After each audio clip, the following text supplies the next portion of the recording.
Madaling araw sa isang liblib na kurbada ng ilog sa Laguna. Isang matandang mangingisda ang humihila ng kanyang lambat tulad ng kanyang nakagawian. Ngunit bago pa man umangat ang lambat, isang masangsang na amoy ang sumalubong sa kanyang ilong. Amoy na nagpatindig ng kanyang mga balahibo. Ang malabong tubig ay biglang gumalaw ng marahan. At mula sa ilalim ng mga water lily at lumot, lumitaw ang isang hugis ng katawan na lumulutang. Nakatagilid ang ulo, nagnanaknak ang balat, puno ng putik ang damit, at ang katawan ay tila isinuka ng kadiliman ng gabi matapos kaladkarin.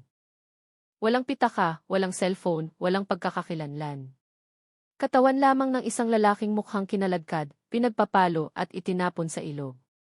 Tila ba kaya ng ilog na lunukin ang lahat ng kasalanan ng tao? Umatras ang mangingisda ng ilang hakbang. Nanginginig ang kanyang mga kamay dahil alam niyang ang bangkay na nasa harapan niya ay hindi biktima ng pagkalunod. May pumatay sa kanya at sinubukang ilibing ang katotohanan sa ilalim ng ilog. Magandang araw po sa inyong lahat. Mag-alay tayo ng sandaling katahimikan at panalangin para sa kapayapaan ng bawat isa. Sana sa pamamagitan ng panalangin, maging mas panatag ang ating mga puso at mapuno ng biyaya ang ating mga buhay. Noong simula ng Marso taong 2023, sa isang maliit na barangay sa bayan ng San Antonio, Quezon, namumuhay ang isang lalaking nagngangalang Benji Santos. 33 taong gulang, isang construction worker na kilala bilang tahimik at hindi mahilig sa gulo. Payat ang pangangatawan, sunog ang balat sa araw, at puno ng kalyo ang mga kamay. Araw-araw siyang nagtatrabaho mula umaga hanggang dapit-hapon. Nagbubuhat ng semento, naghahalo ng sika at buhangin, o umaakyat baba sa mga balangkas ng gusali. Ang tanging nagpapagaan ng buhay niya ay ang tawa ng kanyang anak at ang maikling video call mula sa kanyang asawa, si Sara Lopez, na nagtatrabaho sa malayo sa Santa Rosa, Laguna. Nagpakasal sila ng maaga at may isang anak na lalaking 5 taong gulang na nakatira, kasama ang lola nito. Ang maliit nilang bahay sa probinsya ay simple lang. Ang dingding ay gawa pa sa magaspang na hollow blocks. Ang yero ay madalas tumulo kapag malakas ang ulan. Hindi mayaman si Benji. Pero lagi niyang ipinagmamalaki na siya ang lalaking bumubuhay sa pamilya gamit ang sariling pawis. Basta masaya ang mag-ina ko, ayos na ako kahit pagod. Ganyan siya madalas magsalita sa kanyang ina, si Aling Sonia, isang matandang babae na ang buhay ay umiikot lang sa maliit na taniman, mainit na pagkain, at sa kanyang kaisa-isang apo. Ngunit, nitong mga nakaraang buwan, madalas na mukhang malungkot si Benji. Tuwing gabi, nakaupo siya sa terrace, nakatulala sa dilim na parang may mabigat na dinadala sa dibdib. Madalas magtanong ang anak niya, "Tatay, bakit ang tahimik niyo?" Pero hahaplusin lang ni Benji ang ulo ng bata sabay ngiti ng pilit. Sa baryo, mas mabilis kumalat ang balita kaysa hangin. Ilang kapitbahay ang nakarinig kay Benji na nagrereklamo ng mahina tungkol sa asawa niyang pahirap ng pahirap kontakin. Si Sara na dati ay masipag mag-text, bigla na lang sumasagot ng matipid at malamig. Minsan online pero hindi nagre-reply. Minsan nagriring ang telepono saglit tapos mamamatay ng kusa. Isang gabi, habang tumatawag si Benji, may narinig siyang boses ng lalaki sa background na parang kausap ni Sara. Nagtanong siya, "Sino iyon?" Pero nagmamadaling sumagot si Sara, "Katrabaho lang, nakikitanong ng schedule," at biglang binaba ang telepono. Mula noong gabing iyon, hindi na mapalagay si Benji. Para siyang may dalang malaking bato sa kanyang dibdib. Noong ika-10 ng Marso, pagkatapos ng simpleng tanghalian na pritong galunggong at sausawang toyo, umupo si Benji sa harap ng kanyang ina. Puno ng pagdududa ang kanyang mukha, pero matatag ang kanyang mga mata. "Nay, luwas ako ng Laguna." Mabilis na lumingon si Aling Sonia. "Bakit? May sakit ba ang asawa mo?" Umiling ng dahan-dahan si Benji. "Pupuntahan ko siya. Tatanungin ko ng maayos. Kung totoo ngang may iba siya, iuwi ko ang anak ko at hahayaan ko na siyang mabuhay ng mag-isa." Ang tono ng boses na iyon ay nagpasikip sa lalamunan ni Aling Sonia. Naramdaman niyang may mas madilim na nangyayari kaysa sa kanyang naririnig. Pero bilang magulang, alam niyang may mga problema sa mag-asawa na sila lang ang makakaayos. Inihanda niya ang maliit na bag para kay Benji, 2 pares ng damit, isang manipis na jacket, at tuwalya. Isinilid ni Benji ang 5,000 piso, maliit na ipon mula sa ilang buwang pagtatrabaho. Para sa kanya to, kung sakaling kailanganin niya, bulong niya bago umalis. Mahigpit na humawak ang anak niya sa kanyang damit. Tatay, huwag kang magtatagal ha. Ngumiti si Benji, pilit itinatago ang kaba. Uwi agad si tatay. Susunduin ko lang ang nanay niyo. Sumakay siya ng bus sa terminal ng Lucena papuntang Alabang. Sa mahabang biyahe sa madilim na kalsada, lalong nag-isip si Benji. Paulit-ulit sa utak niya ang huli nilang pag-uusap, ang tono ng boses ni Sarah, ang kakaibang katahimikan bago sumagot. Ang mga dahilan na hindi katanggap-tanggap at lalo na ang boses ng lalaki sa background. Nakaupo siya sa pinakahuling bangko ng bus, yakap ang bag sa kanyang kandungan. Hindi siya natulog. Nakatitig lang siya sa bintana at bumubulong. Sana mali ako. Sana lahat ng ito maling akala lang. Pero habang tumatagal, lalong lumalakas ang masama niyang kutob. Dumating ang bus sa terminal malapit sa Santa Rosa bago maghating gabi noong Marso 12. Ang mga ilaw sa kalsada ay sumasalamin sa mga sanaw ng tubig mula sa ulan. Matae ang terminal. Pero nakatayo si Benji ng mag-isa, mukhang litong-lito sa direksyon. Isang tricycle driver na nagngangalang Mang Henry, 47 anyos na may mukhang pinatigas ng araw at sigarilyo, ang lumapit. Boss, saan ang punta? Mahinang sumagot si Benji. Sa may Balibago. Sa may Pier Gigi. Santo Tomas. Tumango si Mang Henry. Sakay na, hatid na kita. Sakay ng maingay na tricycle, pinagmasdan ni Benji ang madilim na daan habang mahigpit na nakahawak sa tali ng kanyang bag kumakabog ang dibdib niya. Paminsan-minsan niyang hinihilamos ang palad sa mukha na parang gustong alisin ang takot na kanina pa hindi mawala. Nang lumiko ang tricycle papasok sa isang masikip na eskinita malapit sa Industrial Park, lumunok si Benji. Dito malapit ang paupahan ng misis ko. Tama ba to, boss? Maraming manggagawa ang nakatira dito. Karaniwan maingay. Pero pag ganitong oras na ng gabi, ganyan talaga. Tahimik at malamig ang hangin, sagot ni Mang Henry. Bumaba si Benji, nagbayad ng pamasahe, at tumayo ng mag-isa sa bungad ng eskinita sa ilalim ng andap-andap na ilaw ng poste. Huminga siya ng malalim. Ilang dikit-dikit na apartment ang naroon. Manipis ang dingding, lumang pinto na gawa sa plywood. Sa isa sa mga maliliit na bahay na iyon nakatira si Sarah. Doon umaasa si Benji na makakahanap ng sagot. Pero hindi niya alam na sa gabing iyon, may ibang tao sa loob ng bahay kasama ang asawa niya. At ang paghakbang ni Benji papasok sa makitid na eskinitang iyon ang huling hakbang na gagawin niya sa kanyang buhay. Ang maliit na eskinita sa Girgis. Santo Tomas ng gabing iyon ay tahimik. Tanging tunog ng hangin sa mga yero ng paupahan ang naririnig. Tumayo si Benji ng ilang segundo, sinusubukang pakalmahin ang paghinga bago lumakad paunahan. Tinitingnan niya ang bawat pinto, pilit inaalala ang litrato ng bahay na ipinadala ng asawa niya 1 taon na ang nakararaan, apartment na may kusimsim na dingding, maliit na bintana, at madilim na ilaw sa teras. Habang dahan-dahang naglalakad si Benji, nakita niya sa di kalayuan na may isang pinto na may ilaw pa. Iyon ang bahay ni Sarah. Bumibigat ang kanyang mga hakbang na parang may pumipigil sa kanya. Sa likod ng pintong iyon, umaasa siyang makita ang asawang pinapanabikan niya. Ngunit patuloy na bumubulong ang kanyang kutob na ang katotohanan ngayong gabi ay hindi madaling tanggapin. Sa loob ng maliit na bahay, hindi mapakali si Sara Lopez sa gilid ng manipis na kutson. Maputla ang kanyang mukha, mabilis ang paghinga. Sa tapat niya, isang lalaking matipuno na nakaitim na sando, si Rico Hernandez. Katrabaho at kalaguyo na matagal na niyang itinatago. Baka malapit na si Benji, bulong ni Sarah. Nanginginig ang boses. Sumandal si Rico sa dingding. Tumigas ang panga nito. Kalma lang. Sabihin na lang nating na misinterpret niya. Kung magwala siya, ako ang bahala. Tiningnan ni Sarah si Rico ng maihalong takot at kaba. Ayokong may mangyaring masama. Hindi lang ako handang humarap.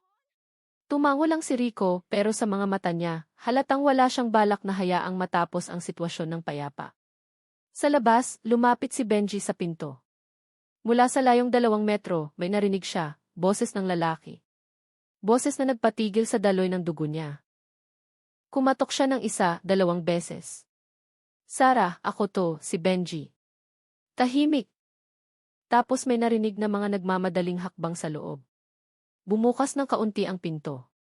At sa maliit na siwang, nakita ni Benji ang mukha ni Sarah.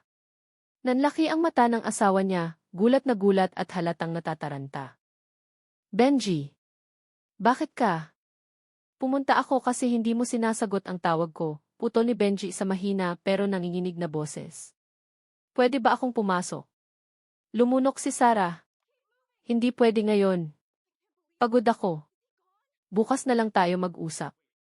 Pero bago pa makasagot si Benji, bumukas ng mas malaki ang pinto at tumayo si Rico sa likod ni Sarah. Nagpang-abot ang kanilang mga tingin. Biglang sumikip ang pakiramdam sa buong eskinita. Lumamig ang hangin. Sino yan? Tanong ni Benji. Garalgal ang boses.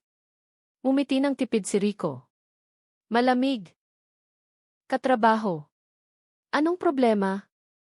Iniwas ni Sarah ang mukha, iniiwasan ang mata ng asawa. Isang matinding sakit ang tumarak sa dibdib ni Benji. Nakuyom niya ang kanyang kamao. Hindi dahil sa galit, kundi dahil sa sobrang pagkadismaya. Dumayo ako mula Quezon para lang makipag-usap. Kung talagang may problema, gusto kong marinig mula sa bibig mo. Sarah, magsalita ka. Humakbang pasulong si Rico. Tumayo siya sa pagitan nila. Sinabi na niyang pagod siya. Umuwi ka na. Tinitigan siya ng matalim ni Benji. Usapang pamilya to, huwag kang makialam. Ang salitang iyon ang nagpalapit kay Rico ng mas mabilis kaysa sa inaasahan ni Benji. Itinulak ng kamay ni Rico ang dibdib ni Benji nang napakalakas kaya napaurong ito at natisod. Dinig na dinig ang pagtama ng katawan niya sa pader ng kapitbahay. Rico, napasigaw ng mahina si Sarah, takot na marinig ng mga kapitbahay. Pero biglang tumayo ulit si Benji. Namumula ang mukha. Tumingin siya kay Sarah. Ang mga mata niya ay puno ng sugat na mas malalim pa sa sakit ng katawan. Sarah, totoo nga pala. Hindi sumagot si Sarah. Ang pananahimik niya ay mas masakit pa sa kahit anong salita. At ang katahimikang iyon ang lalong nagpa-agresibo kay Rico. Hinila niya si Sarah palikod, tila inilalayo sa asawa nito. Hindi ka na niya kailangan, sabi ni Rico. Puno ng hamon ang tono ng boses. Humakbang pasulong si Benji. Nakataas ang kamay tila gustong abutin si Sarah. Sarah, hindi para magalit kundi para magmakaawa. Pero mas mabilis si Rico. Dumampot siya ng isang pirasong kahoy na nakasandal sa dingding ng teras, gamit na pananggalang sa pinto. Sa isang iglap, inihampas ni Rico ang kahoy. Lumingon pa si Benji, pero tumama ang unang hampas sa balikat niya, dahilan para malaglag ang kanyang bag. Ang pangalawang hampas ay muntik nang tumama sa ulo niya pero nasangga niya ng bahagya. Tumigil ka Rico, huwag. Nanginginig ang boses ni Sarah pero nilamon na ng galit ang isip ni Rico. Sumuray-suray si Benji pero pilit tumatayo ng tuwid. Ayokong makipag-away. Gusto ko lang bumalik ang asawa ko. Ang sinabi niya ay lalong nagpainit ng ulo ni Rico. Sa mabilis na galaw, itinulak niya si Benji ipapasok sa loob ng bahay. Natisod si Benji sa maliit na upuan at bumagsak. Napasigaw si Sarah at nagtakip ng bibig, nanginginig ang parehong kamay. Tinitigan ni Rico si Benji habang hinahabol ang hininga. Pumunta ka dito ng gabi, nanggugulo ka. At ngayon gusto mo siyang kunin sa akin. Sinubukang bumangon ni Benji, pero inihampas ulit ni Rico ang kahoy. Sa pagkakataong ito, sapul sa gilid ng ulo. Ang tunog ng malakas na pagtama ay umalingaw sa masikip na kwarto. Tumumba ang katawan ni Benji. Saglit na nawala ng buhay ang mga mata nito, at sa loob ng ilang segundo, tuluyan na siyang bumagsak. Pinigil ni Sarah ang kanyang hininga. Nanghina ang katawan niya na parang nawala ng buto. Rico, anong ginawa mo? Nakatayo lang si Rico, hawak ang kahoy na may bahid ng dugo. Hindi pantay ang paghinga niya. Sa sahig, nakahandusay si Benji ng patagilid, hindi gumagalaw. Ang katahimikan ay higit na mas nakakatakot kaysa sa tunog ng kahit anong hampas. Dahil sa sandaling iyon, na-realize ni Sarah at Rico ang isang bagay, tumawid sila sa linyang hindi na nila mababalikan pa. Ang masikip na paupahan ay biglang naging parang hungkag na espasyo. Walang ibang tunog kundi ang hinihingal na si Rico Hernandez at ang tibok ng puso ni Sara Lopez na dumadagundong hanggang sa kanyang tainga. Sa sahig, nakahandusay si Benji Santos ng patagilid. Hindi gumagalaw ang katawan. Lumapit si Sara na nanginginig ang tuhod. Benji, paos niyang tawag. Halos hindi marinig. Hinawakan niya ang balikat ng asawa pero hindi tumugon si Benji.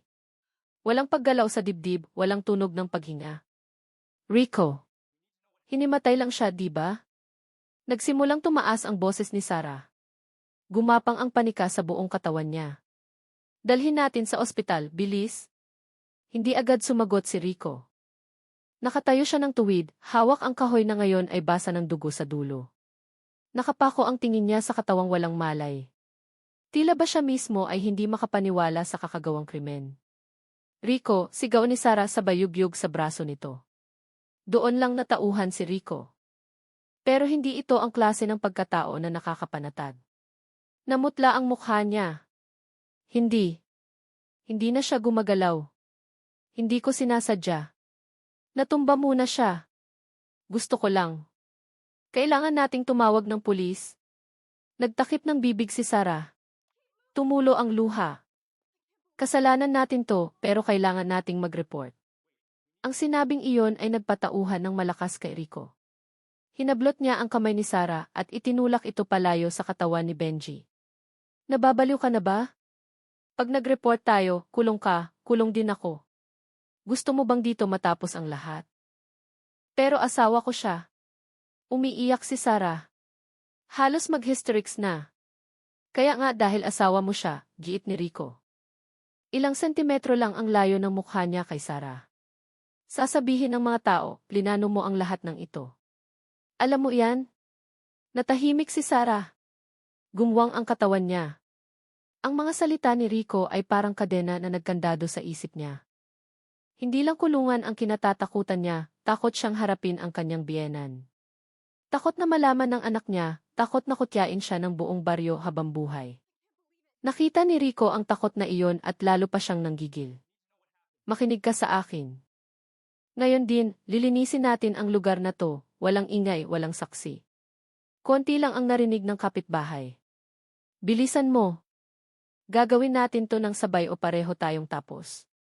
Nagtakip ng mukha si Sara. Ngunit kalaunan, sa napakabagal na galaw, tumango siya, isang desisyon na nagbaon sa natitirang konsensya na mayroon siya. Mabilis na kumilos si Rico. Kinalagkad niya ang katawan ni Benji, papunta sa likod ng bahay. Papalapit sa maliit na pinto papuntang likuran. Mabigat ang katawan kaya hinihinga si Rico. Tumulo ang dugo sa sahig. Bumuo ng manipis na linya. Sara, yung sahig mahina pero mariing utos ni Rico.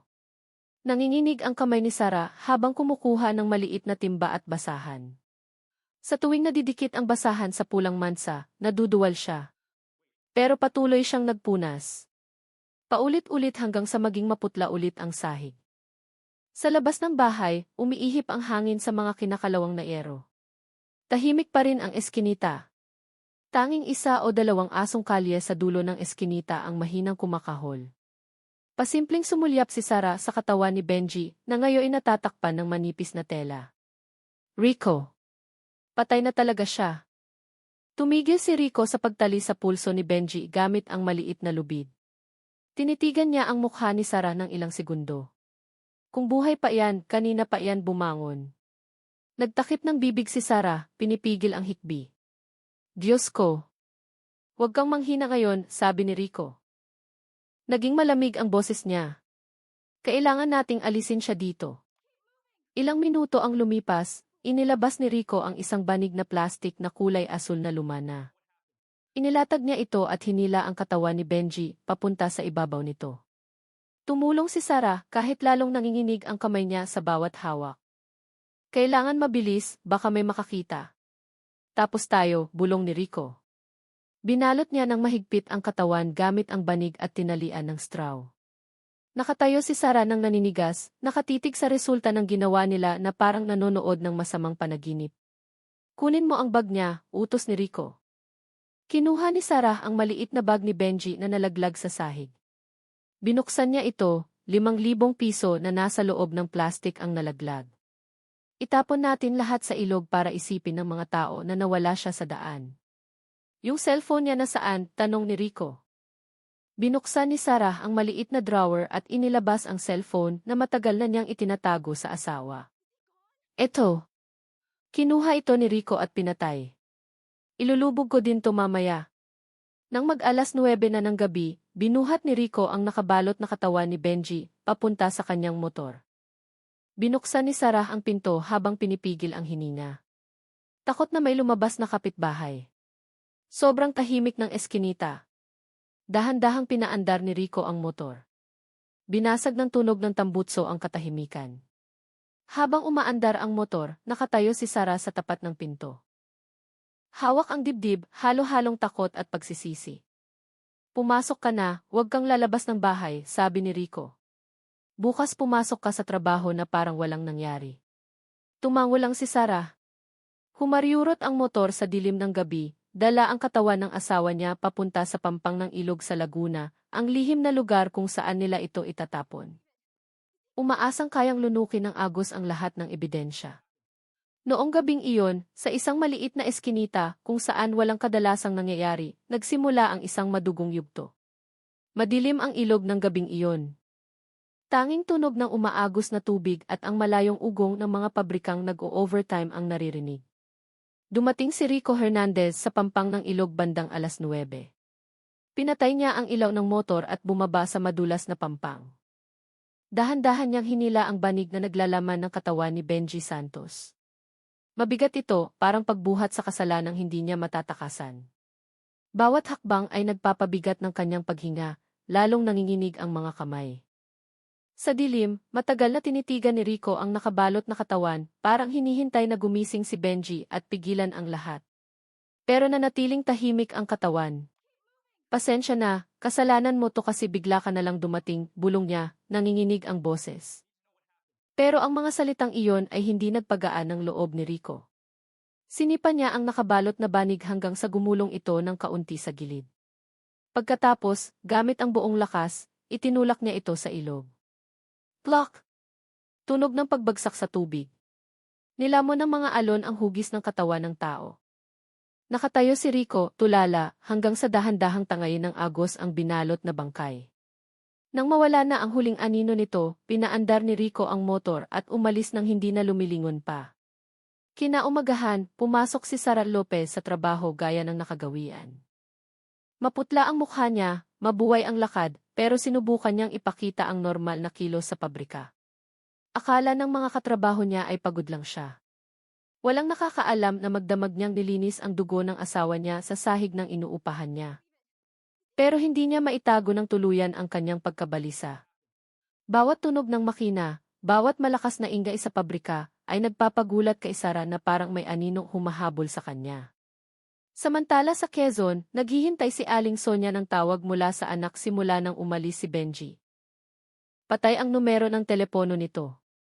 Ilang beses sinubukang tawagan ni Aling Sonia si Sara, pero ang sagot ni Sara ay laging pareho, hindi pa kami nagkikita. Nay, baka dumaan muna sa trabaho, pero kakaiba ang tono ng boses nito, parang pinipilit na maging kalmado. Lumipas ang mga araw na walang balita, kaya nag-report na si Aling Sonia sa pulis sa kanilang bayan. At mula roon, ipinasa ang impormasyon sa istasyon ng pulis sa Laguna noong ika-18 ng buwan. 2 pulis mula sa investigation unit ng Santa Rosa Police ang pumunta sa paupahan ni Sara. Kumatok sila ng may paggalang. Magandang umaga po. Nakatanggap kami ng impormasyon na hinahanap ng pamilya ang asawa niyo. May gusto lang kaming itanong. Binuksan ni Sarah ang pinto ng bahagyang nanginginig ang kamay. Opo. Pinapasok ko po kayo. Opo, sir. Nalilito din po ako. Sabi ng asawa ko pupunta siya dito, pero hindi naman dumating. Wala pong komunikasyon kahit ano. Umiling si Sarah, kumabog ng malakas ang dibdib. Wala po, sir. Tiningnan ng mga pulis ang paligid ng paupahan. Masikip, maayos. Walang kakaibang palatandaan. Pwede po ba kaming tumingin-tingin saglit? Nagulat si Sarah. Sige po. Sa loob ng bahay, pinansin ng mga pulis ang sahig, dingding at mga sulok ng kwarto. Walang mansang kahina-hinala. Malinis ang lahat. Masyadong malinis para sa paupahan ng factory worker. Tumango ng dahan-dahan ang isang pulis sa kasama niya, maliit na senyales na mayroong hindi normal. Mrs., pumasok po ba kayo sa trabaho noong gabi ng ika-12? Tanong nila habang nagsusulat. Lumunok si Sarah. Opo, pumasok ako sa night shift. Pero nang kumpirmahin ng pulis sa EFI ng pabrika, lumabas ang ibang katotohanan. Noong gabi ng pangyayari, nagpaalam si Sarah Lopez ng half-day dahil masama daw ang pakiramdam. Ang hindi pagtutugma na iyon ang nagpasimula ng hinala ng mga pulis. Ilang araw ang lumipas. Ibinalik ng ilog ang lihim na akala ni Rico ay nabaon na sa limot. Isang mangingisda ang nakakita ng bangkay na lumulutang sa pampang. Namamagana ang katawan, sira ang mukha, pero ang damit at itsura ng katawan ay tumuturo sa iisang posibilidad. Ang lalaking iyon ay si Benji Santos.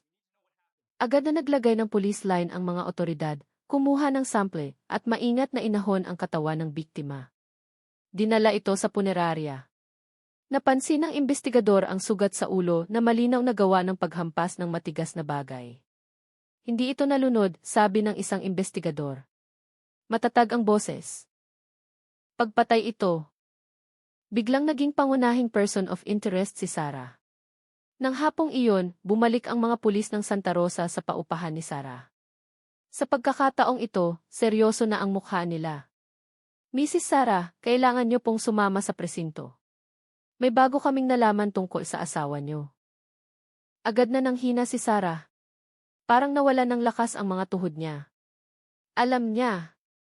Alam niyang darating ang araw na ito, pero hindi niya akalaing ganito kabilis. Sa buong biyahe papuntang presinto, ang mukha ng asawa niya noong buhay pa, noong nakangiti, noong humihingi ng tawad sa tuwing nahuli ng uwi, ay paulit-ulit na lumalabas sa isip niya. Pumikit si Sarah, pinipigil ang iyak na gustong sumabog. Sa pagkakataong ito, hindi na siya maililigtas ng pagkukunwari. Malamig at tahimik ang interrogation room ng Santa Rosa Police Station. May bakal na mesa, 2 upuan, at puting ilaw na nakatutok sa mukha ni Sarah Lopez. Nakaupo siya habang magkahawak ang mga kamay. Basang-basa ng pawis ang mga daliri niya. Sa harap niya, 2 investigador mula sa unit, si Captain Ramos at Sergeant Cruz, ang nagbukas ng folder ng kalmado pero puno ng bigat. Sarah, sabi ni Captain Ramos habang nakatitig sa mata niya. Bago tayo magsimula, gusto naming malaman mo na ang bangkay na nakita sa ilog kanina. Malaki ang hinala naming asawa mo iyon. Napasinghap si Sarah. Hinihingal siya saglit. Kinagat ang labi hanggang sa mamuti ito. Hinihintay pa namin ang resulta ng identification, patuloy ni Ramos. Pero base sa damit at katawan, halos imposibleng magkamali. Yumuko si Sarah, nanginginig ng mahina ang balikat. Pero walang luhang lumabas, tanging takot na sumasakal sa dibdib. Binuksan ni Sergeant Cruz ang notebook niya. Magsimula tayo sa simpleng bagay. Sabi mo hindi dumating ang asawa mo sa Laguna. Tama. Dahan-dahang tumango si Sarah.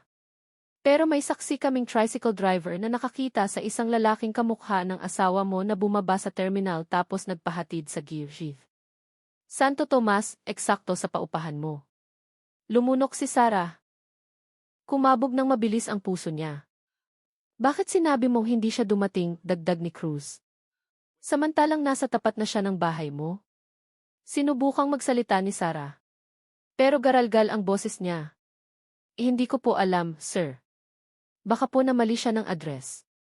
Iniusog ni Ramos ang isang litrato sa harap niya. Malabong kuha ng kiligis ng isang lalaking may dalang maliit na bag na naglalakad papasok sa eskinita. 2:15 ng madaling araw ito. Huling nakita ang mister mo. At ang lalaking ito ay kamukhang-kamukha ng asawa mo. Napatakip ng bibig si Sarah. Tuluyan nang bumagsak ang luha. Sir, hindi ko talaga siya nakita nung gabing iyon. Inilapit ni Ramos ang katawan niya. Mas mababa ang boses. Pero matalim.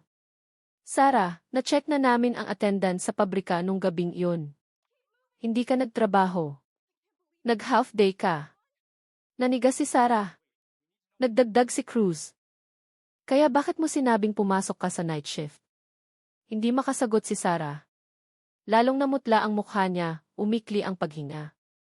Ginawa ni Captain Ramos ang susunod na hakbang. Naglabas siya ng malaking brown envelope at inilapag sa mesa.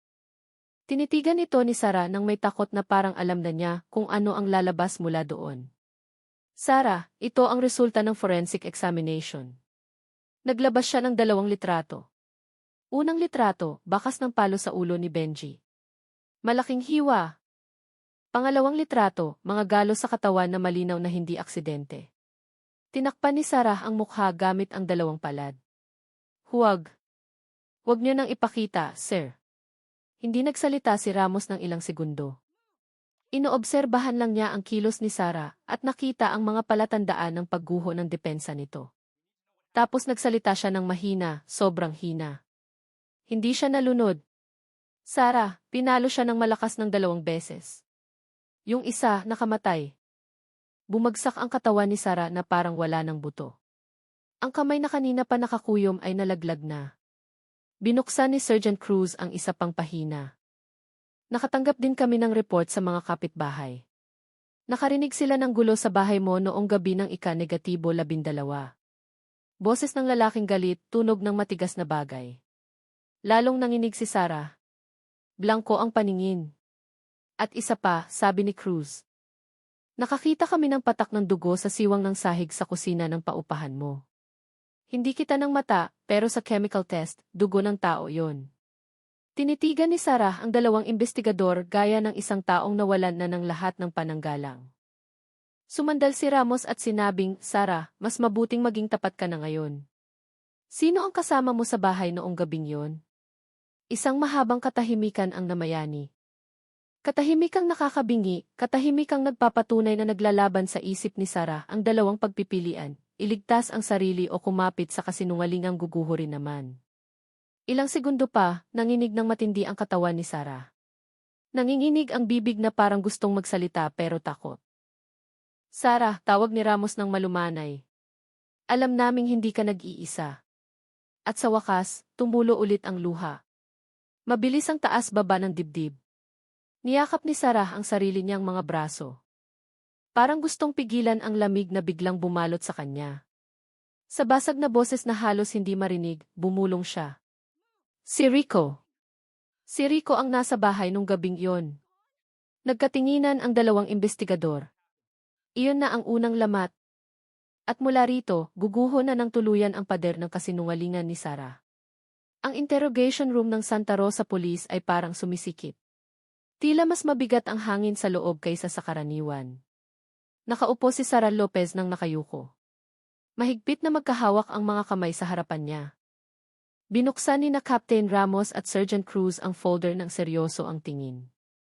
Sarah, sabi ni Ramos ng dahan-dahan pero mariin. Alam na namin na nasa bahay mo si Rico Hernandez noong gabi ng Marso 12. Gusto naming marinig direkta sa'yo kung ano ba talaga ang nangyari. Pumikit saglit si Sarah na parang pinipilit ang sariling alalahanin ang bagay na ayaw na niyang balikan. Pagmulat niya, puno ng takot ang mga mata. Dumating lang siya para maghapunan, bulong niya.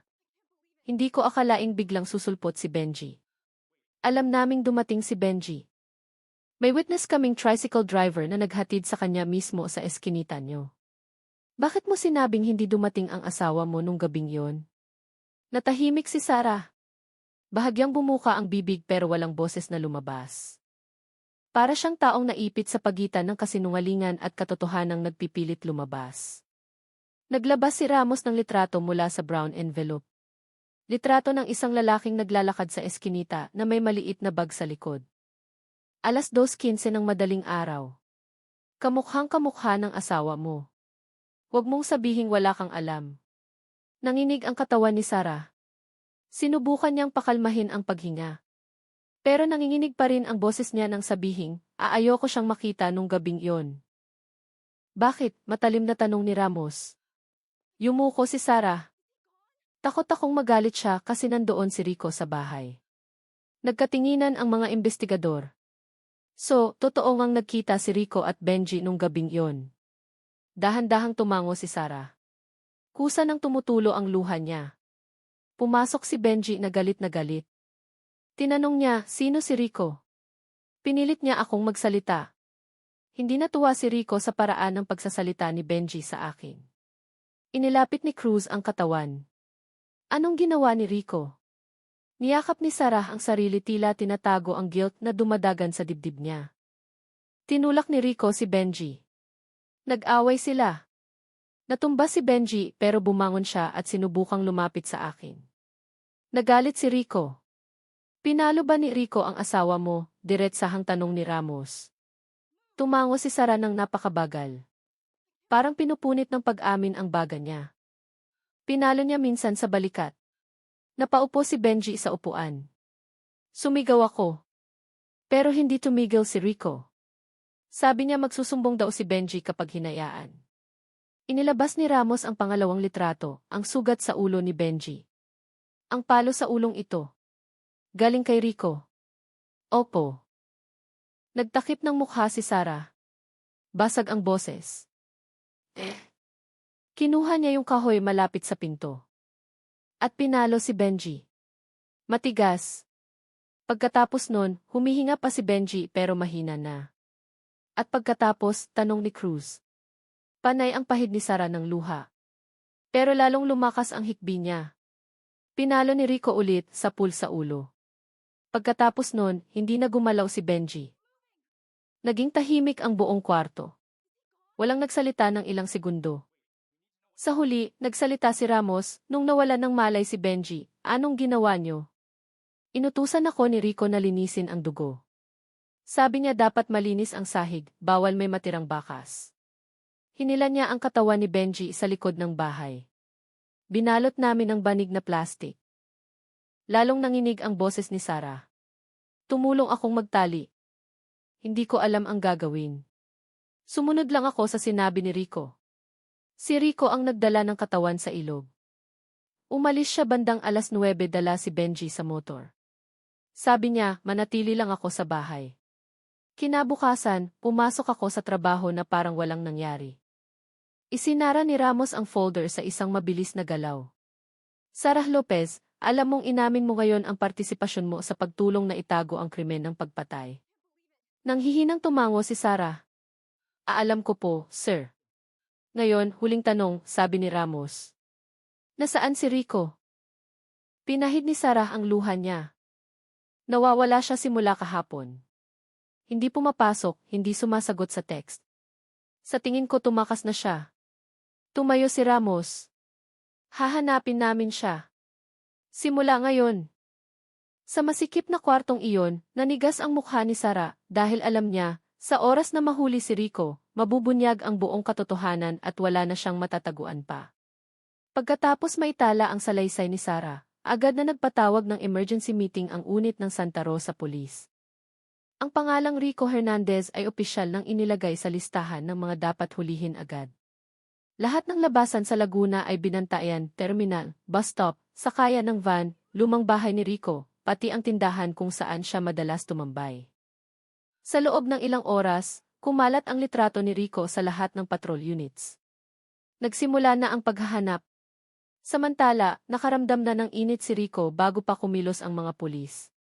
Nang ipatawag si Sarah para sa unang investigasyon, nagsimula na siyang kabahan.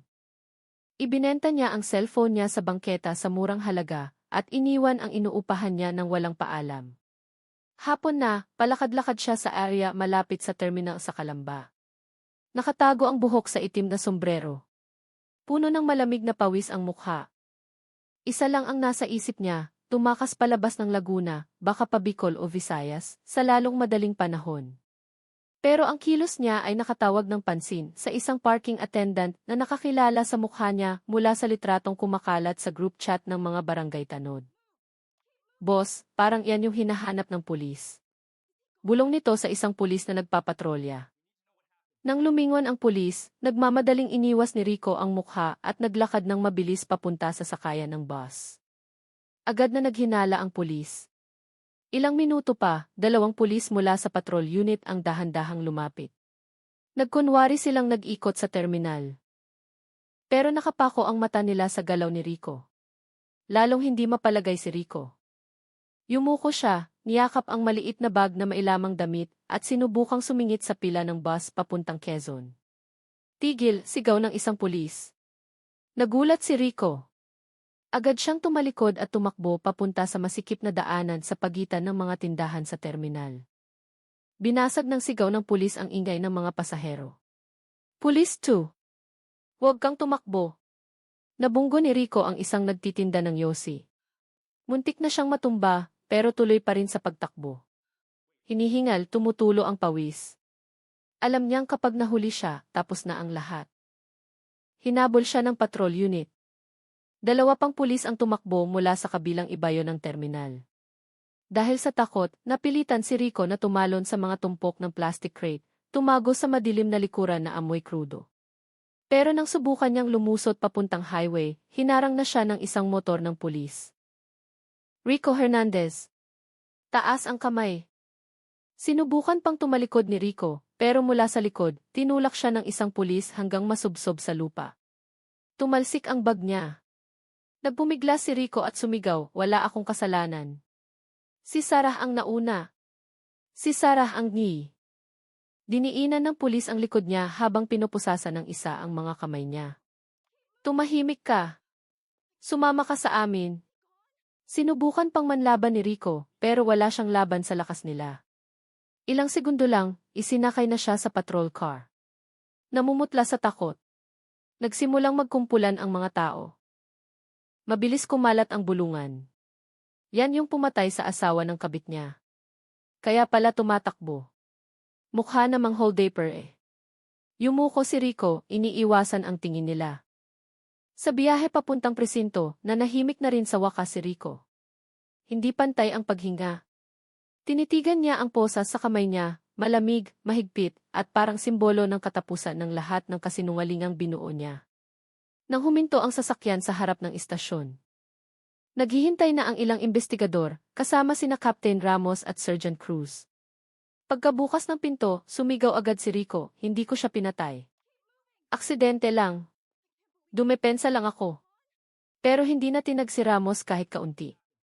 Lumapit siya at tinitigan si Rico ng walang kurap. Mamaya ka na magpaliwanag sa loob. Sumunod ka sa amin. Dinala si Rico sa interrogation room. Ang amoy ng pawis niya ay humalo sa amoy ng takot na pumuno sa kwarto. Pagkaupo, nagsalita siya agad ng mabilis. Utal-utal. Hindi ko gustong patayin siya. Nagpanik lang ako. Kung nag-report si Benji, ako ang yari. Si Sarah din siya ang nagsabing nananakit ang asawa niya. Tumahimik ka, pinalo ni Ramos ang mesa ng malakas. Natahimik si Rico saglit. Narinig na namin ang lahat kay Sarah. Lahat. Ngayon, pagkakataon mo nang magsabi ng totoo. Tinitigan ni Rico ang mesa. Bumagsak ang balikat niya. Sa sandaling iyon, lahat ng depensa sa katawan niya ay nagsimulang gumuho. Alam niyang wala na siyang mapagtataguan. Sa labas ng interrogation room, nagsimulang umambon. Pero sa loob ng presinto, nagsisimula palang lumabas ang katotohanan at wala nang daan pabalik para kay Rico. Ang interrogation room ngayon ay mailaman lang na 3 tao, si Rico Hernandez, Captain Ramos, at Sergeant Cruz. Ang puting ilaw ay tumatama sa mukha ni Rico na mukhang haggard, magulo ang buhok. Tumutulo ang pawis sa sentido. Tinanggal na ang posas, pero nanginginig pa rin ang mga kamay ni Rico. Parang bumabalik ang alaala ng gabing iyon ng buong lakas. Binuksan ni Ramos ang makapal na folder at tinitigan siya ng malamig. Rico. Ulitin natin mula sa simula. May 2 bersyon kami ng kwento, galing sa iyo at galing kay Sara Lopez. Ngayon gusto naming malaman kung alin ang totoo. Hinilamos ni Rico ang kamay sa mukha at huminga ng malalim. Sir, ayoko nang magsinungaling. Pero si Sarah, marami siyang tinatago.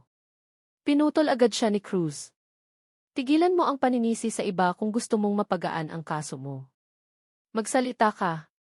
Bawat detalye, itatama namin sa ebidensya. Lumunok si Rico.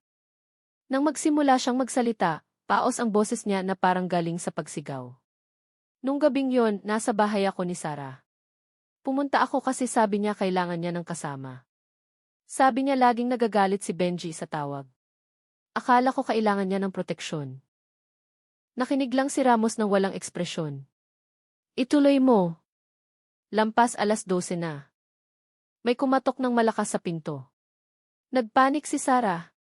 Sinabihan ko siyang wag buksan. Pero sumigaw si Benji mula sa labas.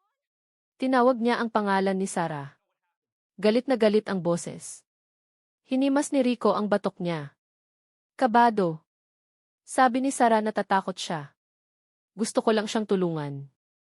Nung binuksan ang pinto, tinulak agad ni Benji si Sarah at sumugod sa akin. Siya ang unang nagtangkang manuntok. So self-defense ka mo? Tanong ni Cruz. Opo, sir. Hinila niya ang kwelyo ko. Nagtulakan kami sandali. Ayoko talagang makipag-away. Pero natumba siya sa upuan tapos tumayo ulit. Namumula ang mukha. Sabi niya, ikaw ang sumisira sa pamilya ko. Tumigil ka. Nagsimulang manginig ang boses. Kinuha ko yung kahoy para lang takutin siya. Sinabihan ko siyang umatras pero sumugod pa rin siya.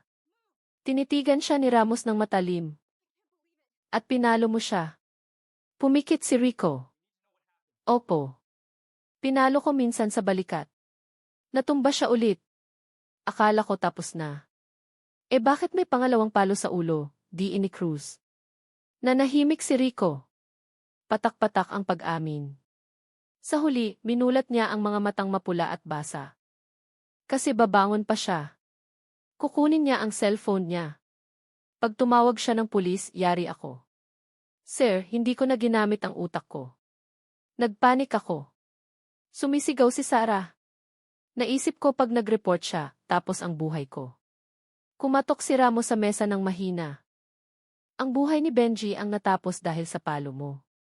Yumuko ng malalim si Rico. Matapos ang ilang minutong katahimikan, itinuloy ni Cruz ang pagtatanong. Sabi ni Sarah, ikaw ang nagplano ng lahat. Ikaw ang nag-utos na maglinis ng dugo. Ikaw ang nagbalot sa bangkay. Ikaw ang nagdala sa ilog. Iniangat ni Rico ang mukha. Mabilis. Hindi totoo yan. Si Sarah din sumama siya, tumulong siyang maglinis. Natatakot siya. Ayaw niyang malaman ng kapitbahay. Sino ang nagdesisyong dalhin ang bangkay sa ilog? Ikaw o si Sarah? Tanong ni Ramos. Matagal na tumahimik si Rico. Tanging ang hindi pantay niyang paghinga ang naririnig. Ako, sa wakas ay umamin siya. Ako ang nagsabing kailangang itapon ang bangkay. Sabi ni Sarah hindi niya kaya, pero tumulong pa rin siyang maglinis ng bahay. Tinitigan siya ni Ramos, ikaw ang nagdala ng katawan ni Benji sa motor. Opo, ako lang ang nagdala. Naiwan si Sarah sa bahay. Bakit sa ilog mo dinala? Nagkibit balikat si Rico ng mahina. Madalas akong dumaan dun pag umuuwi ng gabi. Tahimik ang lugar. Akala ko sapat ang lakas ng agos para tangayin ang katawan. Bumuntong hininga ng malalim si Ramos. At tinapon mo rin ang bag ni Benji. Tumango si Rico. Para magmukhang na-hold up siya sa daan. Ilang minutong katahimikan ang lumipas. Nakatingin si Rico sa mesa. Puno ng pagsisisi ang mukha pero nandoon pa rin ang takot. Tapos sinabi niya sa mababang boses, Sir. May mali din si Sarah, pero hindi siya masamang tao. Aaminin ko, hindi niya ako inutusang patayin ang asawa niya. Sumulyap si Cruz kay Ramos. So, sa tingin mo aksidente to? Aksidenteng ikaw mismo ang gumawa, mapait na sagot ni Rico. Hindi ko plinanong kahit ano. Hindi ako galit kay Benji. Nawalan lang ako ng kontrol. Isinara ni Ramos ang folder. Ang malakas na tunog nito ay nagpagulat kay Rico. Rico Hernandez, mariing sabi ni Ramos. Naitala na ang pag-amin mo at malinaw ang tinuturo ng lahat ng ebidensya. Pumatay ka at nagtangkang magtago ng krimen. Wala nang paraan para makaiwas ka pa. Sinabunutan ni Rico ang sarili. Napasandal siya sa upuan na parang nawala ng lahat ng lakas. Sa labas ng kwarto. Ang tunog ng sapatos ng mga pulis ay umaalinggaw at na-realize ni Rico na ang gabing ito ay hindi lang katapusan ng kasinungalingan niya, kundi simula ng parusang hindi na niya matatakasan. Ang interrogation room ng Santa Rosa Police ng umagang iyon ay mas tensyonado kaysa karaniwan. Dalawang upuan ang inilagay na magkaharap. Pinaghihiwalay ng maliit na mesa. Nakaupo si Sarah Lopez sa isang gilid, maputla at namamaga ang mata. Sa kabila naman, nakaupo si Rico Hernandez na nakaposas ang kamay. Balisa, paulit-ulit na iniiwas ang tingin sa kahit sino. Nakatayo sina Captain Ramos at Sergeant Cruz sa gitna ng kwarto. Ito ang confrontation session, gustong pagtugmain ng mga investigador ang dalawang bersyon ng pangyayari na hindi lubos na nagtutugma. Binuksan ni Ramos ang usapan sa matigas na boses. Pero kontrolado. Paghaharapin namin kayo para masiguro kung ano ba talaga ang nangyari nung gabing yon. Sumagot kayo ng totoo. Bawat kasinungalingan ay lilitaw sa mga ebidensyang hawak namin. Yumuko si Sarah, mahigpit na nagkikiskisan ang mga palad. Bumuntong hininga si Rico. Halatang kinakabahan. Una, sabi ni Ramos. Gusto naming kumpirmahin ang relasyon niyo bago ang insidente. Talaga bang may relasyon kayo? Sumagot si Rico nang walang pag-aalinlangan. Opo, sir. May relasyon kami. Pumikit saglit si Sarah tapos dahan-dahang tumango. Walang saya o pagmamalaki sa mukha niya. Puro hiya at pagsisisi lang. Nagsulat si Cruz. Tapos dumako tayo sa importanteng bahagi. Anong nangyari nung dumating si Benji sa paupahan? Mabilis na nagsalita si Rico na parang gustong kontrolin ang kwento. Nagwawala siya. Tinulak niya ang pinto at lumapit agad sa akin. Siya ang unang nagtangkang manuntok. Dahan-dahang iniangat ni Sarah ang ulo. Mahina ang tingin pero matatag.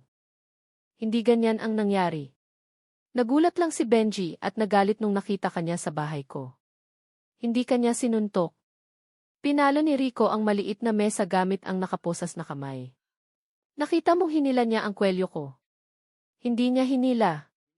Tinanong lang niya kung bakit ka nandoon.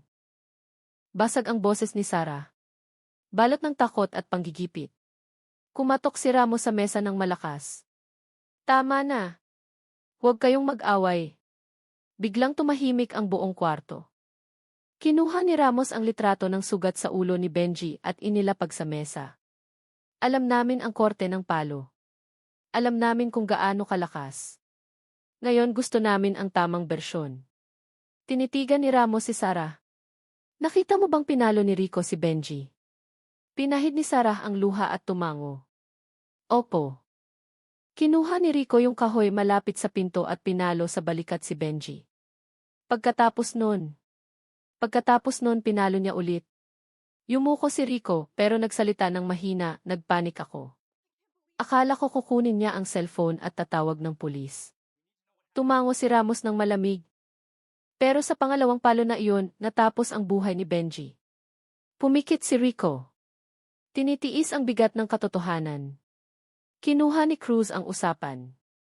Nung bumagsak si Benji at hindi na gumagalaw, sino ang nagdesisyong linisin ang bahay? Mabilis na sumagot si Sarah, si Rico.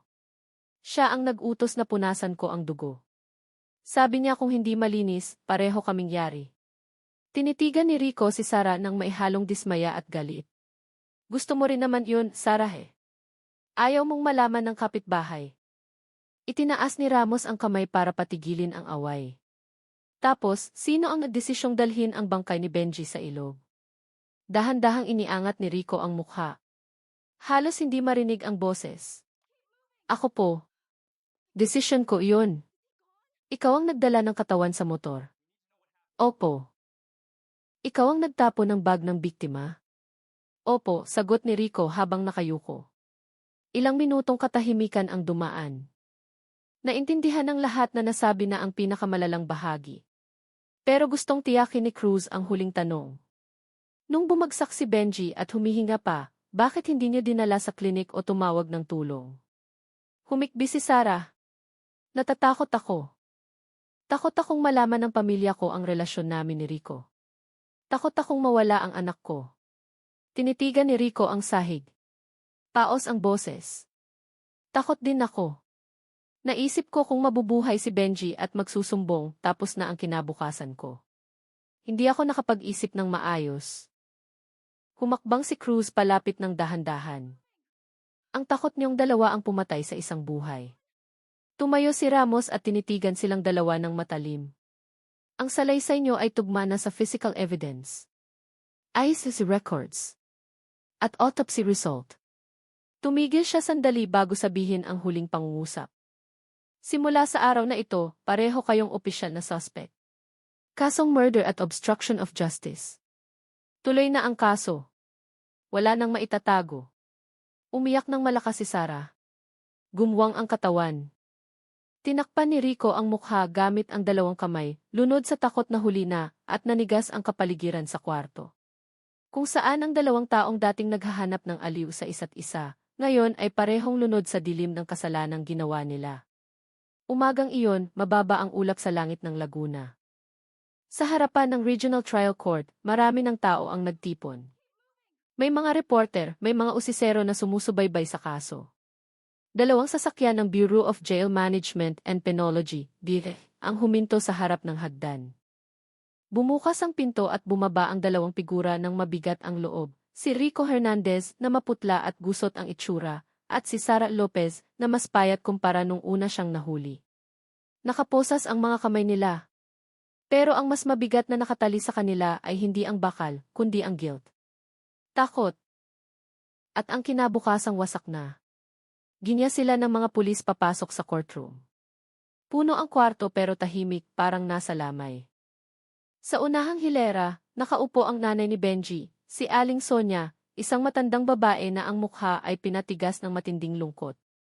Sa kandungan niya, mahigpit na hawak ang litrato ni Benji, ang kaisa-isang anak na inaasahan ng pamilya. Pagpasok ni Sarah sa kwarto, dumapo agad ang tingin niya sa litratong iyon. 2 beses niyang sinubukang tumingin, pero laging natatalo ng alon ng pagsisisi na dumadagan sa dibdib niya. Pumasok ang judge. Nagsimula ang sidang pagdinig. Tumayo ang piskal at binasa ang sakdal sa malinaw na boses. Matigas. At tuloy-tuloy, na tila ang bawat salita ay martilyong dumudurog ng paunti-unti sa depensa ng dalawang akusado. Ang nasasakdal na si Rico Hernandez ay kinasuhan ng kasong murder. Pinalo ng nasasakdal ang biktima ng 2 beses gamit ang mabigat na kahoy, nagdulot ng fatal injury na tumapos sa buhay ng biktima. Pagkatapos, dinala ng nasasakdal ang katawan ng biktima gamit ang motorsiklo at itinapon sa ilog para itago ang ebidensya. Yumuko ng malalim si Rico. Nanginginig ang balikat niya kahit pilit niyang pinipigil. Ipinagpatuloy ng piskal, ang nasasakdal na si Sara Lopez, bilang asawa ng biktima, ay alam ang nasabing karahasan, ngunit hindi sinubukang pigilan, at sa halip ay tumulong linisin ang dugo, itapon ang ebidensya, at pagtakpan ang presensya ng biktima sa gabi ng insidente. Naging balisa ang mga tao sa courtroom. Marami ang umiiling, hindi makapaniwala na ang isang asawa ay kayang masangkot ng ganun kalalim. Pinatayo ng judge ang mga akusado para sa kanilang huling pahayag. Unang tumayo si Sarah. Mahina ang boses pero bawat salita ay binigkas na maihalong hiya at kawalan ng pag-asa. Wala akong dahilan para bigyang katwiran ang ginawa ko. Naligaw ako. Pinili ko ang maling daan. Trinaydor ko ang asawa ko, trinaydor ko ang anak ko. At sa huli, naging bahagi ako ng pagkasira ng buhay ng taong laging mabuti sa akin. Pinigil niya ang hikbi. Kung nagkaroon lang sana ako ng tapang na tumigil ng mas maaga, o mag-report, o magsabi ng totoo. Siguro buhay pa si Benji ngayon. Tahimik ang buong courtroom. Walang bulungan, walang kaluskos ng upuan, tanging boses lang ni Sarah na basag na basag. Isa lang ang gusto kong sabihin kay nanay at sa pamilya ni Benji. Pagsisisihan ko to at hinding-hindi ako titigil sa pagsisisi. Umupo siya ulit. Nanghina ang katawan na parang manikang tinanggalan ng buto. Tumayo naman si Rico. Tumingin siya sa judge, tapos sa litrato ni Benji, tapos sa sahig. Hindi ko ipinagmamalaki ang ginawa ko. Hindi rin ako matapang na tao. Nung oras na yon, nagpanik ako. Natakot ako. Hindi ako nakapag-isip ng tama. Pero hindi yun dahilan. Pinalo ko siya ng 2 beses. At yung pangalawang palo na yun. Alam kong yun ang tumapos sa buhay niya. Mabigat ang paghinga, halos mautal. Kung pwede lang pumili ulit, mas pipiliin kong tumakbo o umamin o kahit ano. Pero pinili ko ang pinakamabilis na paraan para pagtakpan ang mali. At dahil doon, naging mas masahol pa ako kaysa sa kahit anong naisip ko. Tumahimik. Pumikit si Rico. Hindi ako humihingi ng tawad para palayain. Umaasa lang ako na makahanap ng kaunting kapayapaan ang pamilya ng biktima pagkatapos nito. Nag-usap sandali ang judge at mga clerk. Pagkatapos, bumalik sa ayos ang judge at kumatok ng gavel.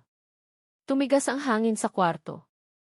Matapos ikonsidera ang lahat ng ebidensya, testimonya, at katotohanan sa paglilitis, ang Regional Trial Court ay nagbababa ng hatol na sumusunod.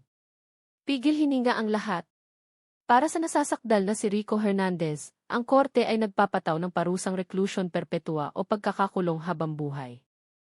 Yumuko si Rico, nagtubig ang mata at tumulo ang luha nang hindi niya mapigilan. Para sa nasasakdal na si Sara Lopez, ang korte ay nagpapataw ng parusang 20 taong pagkakakulong. Itinaas ni Sarah ang kamay para takpan ang mukha. Isang paos na boses ang lumabas sa bibig niya, kalahating iyak, kalahating sigaw na ipit. Hindi siya umiiyak dahil sa parusa, kundi dahil ang buong buhay niya, ang kinabukasan ng anak niya, at ang lahat ng pagkakamaling tinago niya, ay tuluyan nang nagsara sa daan pa uwi. Nagtagpo ang tingin nila ng nanay ni Benji sa isang saglit. Tingin na puno ng sugat mula sa isang inang nawalan ng lahat, pero nakuha pa ring magtimpi at hindi maghiganti ng marahas. Ang tinging iyon ay mas masakit pa kaysa sa kahit anong parusa. Kumatok ang gavel sa huling pagkakataon. Tapos na ang sidang. Habang ginigiya ang dalawang akusado palabas, dahan-dahang lumabas ang araw mula sa ulap. Pero para sa dalawa, madilim na ang mundo simula pa nung gabing pumasok sila sa daan ng pagtataksil at takot. Si Benji, ang simpleng lalaki na gusto lang ayusin ang pamilya, ay nawala ng buhay hindi dahil sa kaaway, hindi dahil sa holdepper, kundi dahil sa taong dapat sana ay naging tahanan niya. At ganyan gumalaw ang buhay, isang maling desisyon na sinundan pa ng isang maling desisyon ay kayang baguhin ang ordinaryong tao para maging halimaw sa trahedya at gawing durog na pighati ang isang masayang pamilya. Nagtatapos ang kasong ito sa isang matalim na aral. Ang katapatan ay hindi lamang isang pangako, kundi ang huling pader sa pagitan ng pamilya at ng pagkawasak. Kapag gumuho ang pader na iyon, ang matitira na lang ay ang pagsisisi na hinding-hindi titigil sa paghahabol.